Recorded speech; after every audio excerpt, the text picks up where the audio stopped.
Welcome friends 40 days 40 शोर topic में आपका स्वागत है। मैं आदित्य उपाध्याय आपके समक्ष आज का टॉपिक लेकर आया हूँ मेंस्ट्रुअल साइकिल और बायोस लाइफ में आपका स्वागत है। हम लोग देखते हैं आज का टॉपिक मेंस्ट्रुअल साइकिल। उसके बारे में अगर हम बात करें तो एक साइक्लिकल चेंज है फीमेल में।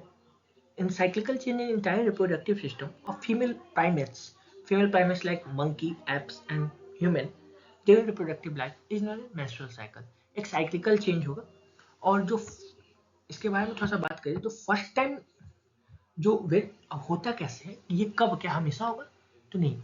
ये साइक्लिकल चेंज तो हर मंथ होंगे, बट अगर ओवम अनफर्टिलाइज रहेगा, ठीक है, तो एक यूट्रिन लाइनिंग का सेड होगा और वो लीड करता है हेमरेज को, जिसको हम लोग कहते हैं मेंस्ट्रुएशन, यानी जो ब्लीडिंग होते हैं।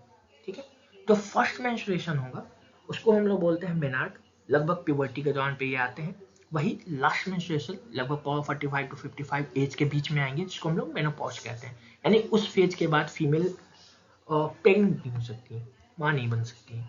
ठीक है, तो मेनार्क और मेनोपॉज में ये अंतर है। मेनार्क और मेनोपॉज का ये डिफिनीशन है। आगे अगर हम बात करें तो इसके इवेंट के बारे में बात करते हैं। हाँ, ड्यूरेशन कितना होता है मेंस्ट्रुअल साइकिल का?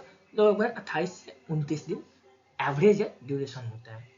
अगर हम बात करें तो फेजेज ऑफ मेंस्ट्रुअल साइकिल के बारे में बात करते हैं, तो मेंस्ट्रुअल साइकिल का जो फेज होता है वो 4 भागों में बटा हुआ है। Menstrual phase, follicular phase, ovulatory phase और ल्यूटियल फेज। ठीक है, हम लोग आते हैं सबसे पहले फेज ऑफ मेंस्ट्रुएशन के बारे में बात करते हैं। तो फेज ऑफ मेंस्ट्रुएशन जो है वो आपका डे 1 से लेके 5 डे तक होता है। ठीक है, और इसमें क्या होगा कि जब in the absence of fertilisation, ये फेज उस समय स्टार्ट होगा जब मेंस्ट्रुएशन में जब स्पर्म या फर्टिलाइजेशन नहीं हुए हैं। ठीक है, इसमें क्या क्या चेंजेज आते हैं तो वो हम अगर बात करें तो कुछ ओवरी में चेंज आते हैं, कुछ यूटेरस में चेंजेस आते हैं। ओवरी में जो चेंजेस आते हैं वो क्या होते हैं कि डीजेनरेशन होते हैं कॉर्पस ल्यूटियम का, और कॉर्पस ल्यूटियम जो है वो डीजेनरेट होगा और एस्ट्रोजन और प्रोजेस्टेरॉन का जो लेवल है वो लो रहेगा इस टाइम पे। ठीक है, हार्मोन लेवल से क्वेश्चन पूछे जाते हैं, तो एस्ट्रोजन और प्रोजेस्टेरॉन का लेवल मेंस्ट्रुएशन फेज में लो रहेगा। वही यूट्रस में क्या क्या चेंजेस आते हैं तो ब्रेक डाउन होगा इंडोमेट्रियम लाइनिंग का, and coming of blood and mucus through vaginal opening. Vaginal opening के द्वारा यूट्राइन जो इंडोमेट्रियल लाइनिंग का जो ब्रेकेज हुआ है वो सब आप बाहर आएंगे। ठीक है, इसके बाद फॉलिक्यूलर फेज, जिसको हम लोग प्रोलिफरेटिव फेज भी कहते हैं, जो कि आपके 5 से 15 दिन के बीच के फेज को कहते हैं। और इसमें यूट्राइन इवेंट क्या होते हैं तो इसमें यूट्राइन इवेंट होते हैं कि इंडोमेट्रियम लाइनिंग का डेवलपमेंट होता है प्रोलिफरेशन के दौरान, सेल डिवीजन के दौरान, और इंडोमेट्रियम में ब्लड का सप्लाई होगा। ठीक है, रैपिड सप्लाई होगा। Gland of endometrium secrete uterine milk. वही जो इंडोमेट्रियम की ग्लैंड है वो यूट्राइन मिल्क सेक्रेट करेंगे यूट्राइन कैविटी में। ठीक है, वही ओवेरियन इवेंट क्या होंगे तो फॉलिकल का डेवलपमेंट होगा, ग्रोथ होगा, गोनाडोट्रोपिन यानी एलएच और एफएसएच का सिक्रीशन होगा, और सिक्रीशन होगा एस्ट्रोजन का ग्रोइंग फॉलिकल के द्वारा।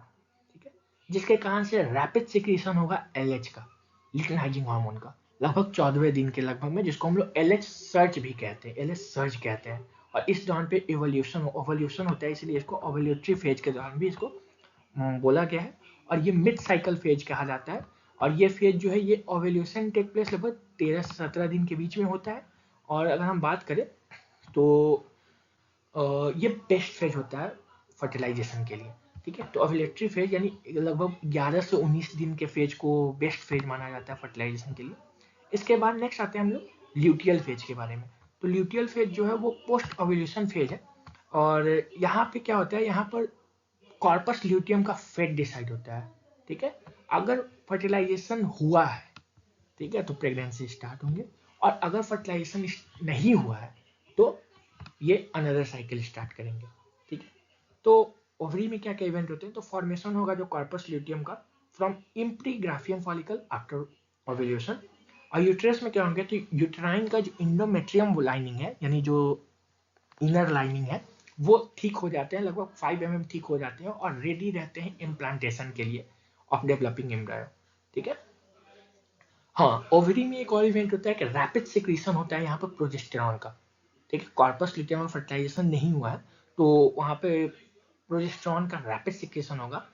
और प्रेगनेंसी के दौरान पे ये सारे इवेंट जो होते हैं during pregnancy, all the event of menstrual cycle stop and there is no menstruation up to while gestation period.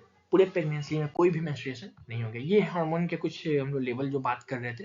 देखिए ये आपके जो आपका मिड में आपका ये जो है 14 डे के लगभग में आपका ये LH का जो ये LH है आपका, ये LH हार्मोन जो है वो क्या हो रहा है, सडन राइज कर रहा है, तो इसको LH सर्ज कहते हैं। यहाँ पे आपका ओव्यूलेशन हुआ होगा, देखिए ओव्यूलेशन हुआ है इस फेज में, ठीक है। कब एस्ट्रोजन का लेवल, देखिए मेंस्ट्रुएशन फेज में एस्ट्रोजन का लेवल रुका हुआ है, कम है, प्रोजेस्टेरॉन का भी लेवल कम है। सडन से प्रोजेस्टेरॉन का लेवल कॉर्पस ल्यूटियम का जो फॉर्मेशन हो रहा है वहाँ पे इंक्रीज कर रहा है, ये हमने देखा था। एस्ट्रोजन का लेवल बढ़ रहा है जिसके कारण से LH का लेवल बढ़ रहा है, जिसको हमने डिस्कस किया। तो ये ग्राफ एक बार देख लेंगे आप लोग अच्छे से, ठीक है। इस ग्राफ से क्वेश्चन बहुत बार पूछे जाते हैं।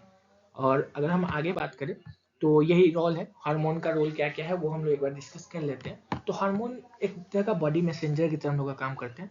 FSH जो है फॉलिकल स्टिमुलेटिंग हार्मोन, वो ग्रोथ करता है ओवेरियन फॉलिकल का, पूरे फॉलिकुलर फेज में, नाम से ही पता चला ये फॉलिकल सेल का डेवलपमेंट करवाएगा।